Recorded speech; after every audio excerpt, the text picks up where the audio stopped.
Keeping it real tonight, I had a request to do a video about the wool I use and some different things like that. Shouting it out to Emmy Sews. And we were chatting the other day, and she was talking about how she got all this raw wool and she was getting it washed up and going to dye it, and how she still had to card it, and she didn't think that the color was going to be quite as awesome as it was right then. And so I said, well, why aren't you just going to use it raw then? Well, washed. And she didn't really understand the concept of it, hadn't thought about doing it. So this is my special video just for her.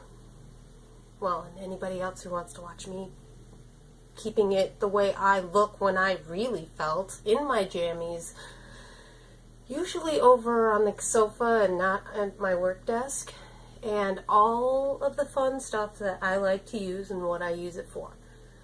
So, first thing I'm going to do is I'm going to talk about tools. A toolaholic. I have the 12 needler, I have the 6 needler, and I use these on Teague's body. Ignore the bent needles. I have needle issues, and you don't get to judge me on that. I have a 3 needle holder. I used this a lot when I did Teague's body. It helped get a little bit of, and I probably will later when I put some flesh on him. These glasses are making me nuts because I don't usually wear them. So, it's great because it compresses that top part down because it pushes with this plastic collar. It's the only time I use it. Normally these would be, I would also possibly use them if I was making a big piece of iron felted material. Now, I'm going to talk about, let's make sure, needles. So the needles I use, spirals, 42s, 40s, 38s. I really just use 38s and 36s, standard 36s, for chunking in. Sometimes I'm known to use a 32 to get that lovely deep mouth of his, as I've told you guys before. And this is a rice bag. Love my rice bag. Just had some leftover twill in, my material stash because I am a hoarder of all things crafts.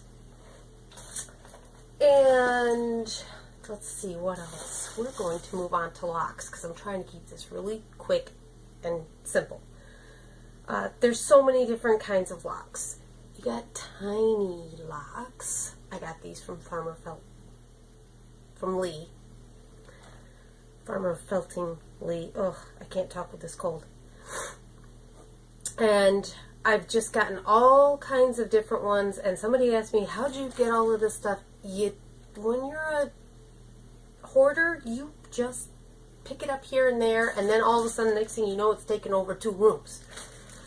These are some lovely mohair kid locks that I got from Koza Farms, and they're the same ones. They're so tiny compared to the ones that I used on Teague's legs, also from the same farm.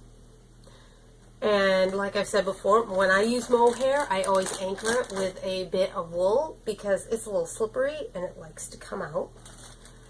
And then I've gotten some lovely gifts from some of my woolly friends that are bits of Angelina for some sparkle and iridescence. And there's lots of sites you can find these on, Etsy and otherwise. And then Bev gave me this. This is Tibetan's lamb wool. She dyed it this color for me. And it comes on the skin, and you just can cut it off and use the part that you want, not necessarily the undercoat or whatever you want to do. I'm still thinking on what to make out of these. She also did some lovely blue, green, I'm thinking mermaid. Then, let's see. Now this is batt. Okay. This is from Deborah's store, E.G. Primitives on Etsy. And batt basically is just not as heavily processed as roving. It works up really fast and really chunky, and you just pull bits off and felt it on. And let's see, and of course more locks, more tiny locks, which I use on Santa Claus outfits and different things like that. Then we have this lovely, and some of you might look at it and go, oh, I love making clothes out of this. This is Peace Fleece. It's from Maine, and it has little bits of nibs in it and different things carded into it. I want to say there's some mohair bits in there because it tends to have little flyaways in it, but I don't care. It makes up the most interesting material for my dolls than anything else that I have ever used. Now, my friend Bonnie, I sent her some special wire, and she sent me back this lovely wool from New Zealand. And it's like a roving in the respect that it's skinny, but it's actually like, to me, it's more of a batt. It's just not processed as much, but it is in the roving shape. So just because they say it's roving doesn't mean that it's merino roving with all of the long pieces processed so that they're all long. And you don't have any, it's harder for us to use in felting. It doesn't felt up as nice. It tends to kind of split apart. But if you do have that kind of roving that's long and slender, if you take it and you pull out a piece, and then you pull out another section, and start layering those sections on top of each other, you can create that where you're hand carding it into cross woven pieces, and you can still use it. So don't get rid of it. Just grab a little bit, pull a little more, and flip it as you do it. I'll show you in a minute when I show you what I do with the lovely uncarded wool. And then this is from New England Felt Supplies, and it is a wonderful batt that has layers of color in it. You can either peel apart the layers, okay, or you can use it as a thicker piece if you wanted to. It gives lots of nice depth and interest to anything that you're going to make. Now, we're going to go back to merino, or roving for a minute. This, on the other hand, is what I used on Stacy's Minion pants. And this is from a company on Etsy that is a crafter's thing. And they're in Japan. And this is short merino. See how short it pulls? Of course, I didn't grab my long merino before I sat down. Oh, wow. This works up really fast and beautiful, and it comes in a ton of colors. So I'm going to post all of these on my site, all the links when I do this posting, so you know who I'm talking about. This is, again, the Peace Fleece, and I love this for my mermaid's tails because it gives it this fun depth. When you compress it, it all melds together into this tweedy look, and you don't have to do a lot of, scales. Okay, and then this is batt that was carded by my friend Sandy Wilkins, and it is lots of different wool and mohair, sometimes angora, sometimes she'll put silk in it, sometimes she'll put a little bit of sparkle in it with the Angelina. I mean, it's just incredible. You can pull it off in strips and use it as roving. You can pull it off in layers and pull out just specific colors in it. There isn't, unless it was super dirty, a wool out there that I don't think you can use it however you want to. There are no rules, hard and fast that you have to go by unless you're possibly, even wet felting, I break all the rules. And let me see, this is some more batt. And I wanted to give a shout out to my friends at Felt Alive because they were out of their very lovely peach blush, I think it is, which is their lightest flesh tone color that they get dyed at a specific company so that it's in one lot and all the colors match. There's no varying shades within it. And she said, well, you know, we can kettle dye it and it might have some light shade shifts in it, and I can tell that this area is a little warmer than this area. I don't care. I love it. This is absolutely the loveliest color that I have found. This is 8 ounces right here. Okay. So it's a lot, but teak's big, and I do lots of people. Now, when I talk to you about pre-felt, it's by the bolt.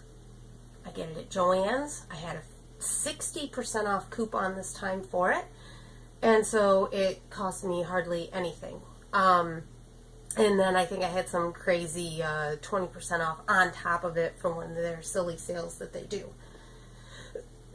And this is what I cut into strips like this, and I wrapped him up so that I could have a tighter, harder core even faster. Alright, and then this is what's all that's left from my Z-Wool order. This is the core I use. Z-Wool is the most beautiful. If you don't want to buy it in huge quantities because, oh my gosh, how am I going to use up 12 pounds? Well, I went in on it with a bunch of people, and that's how I got as much as I did. But Serafina has beautiful core wool as well, and that way you can buy it in smaller increments. So there are ways to get beautiful core that doesn't have a lot of veg matter in it. I'm going to tell you right now, Peace Fleece sometimes has little bits of vegetable matter in it. VM is what they call it. VM happens. These animals are in hay. They're out in the field. It's going to be there. It's hard to get out. You pick it out, move on. Things you might even sometimes occasionally find a little bit of poo in there. Well, guess what? That's what those animals do, so I pretend it's just grass and move on. So, here is a bunch of lovely wool that I had gotten when I first started felting, and I got it from my friend Sandy because there is absolutely nobody here on Cape that sells wool other than St. Michael's, and that's so overprocessed that it's so grainy and so hard to use. It's terrible. Just wait for the mail. No matter how hard it is to wait for the mail, wait for the mail. So this is washed and dyed, so it's not considered raw. Raw is just right off the sheep, in a bag, gone. That means you've got to wash it and you've got to handle it. Now, basically, I made my other elf hat out of this, but it was a green batch that I used, my very first elf. And, you know, Emmy was thinking that she needed to card this out. You kind of hand card it. You just pull and stack it. Pull it this way and stack it the other way. So you're making each pull go a different way. Put it on your piece and start stabbing. Wool's wool. It's going to grip down into it. And you can get this beautifully smooth. Doesn't matter. Sometimes I like to play off the little bits of locks as a flaw in the fabric. If I'm doing a shirt, or, you know, because usually I use things that are variegated like this as clothing. And really, that's it, Em. It really isn't any more to it. That's why I said, gosh, you know, doesn't matter how bad. I mean, see this big old blob? just start pulling it and pull and pull. And if you see a little bits in there that you don't want, poof, off to the side you go. Pull, put it down on, stab, stab, stab, done. Just that simple. It really is. So you don't have to use a carded wool, and there's tons of different wool out there. You can use it in different ways. I actually used some of that green to make this cute little prop for my Christmas guys, my Santa and elves. And this is the green that I was just talking about that I made the hat out of. Just so simple. And that's pretty much all the important tools that I use. I'm going to leave you on a gross note. I stab myself a lot, especially if I'm working with a tiny area. Don't get too grossed out. I have been known to not pay attention that I actually am bleeding from it. I try to pay attention to it now because I had it happen on a finished piece, almost finished piece, and it had a nice streak of blood on there. While it is still wet, a little bit of saliva, you dab it on the blood.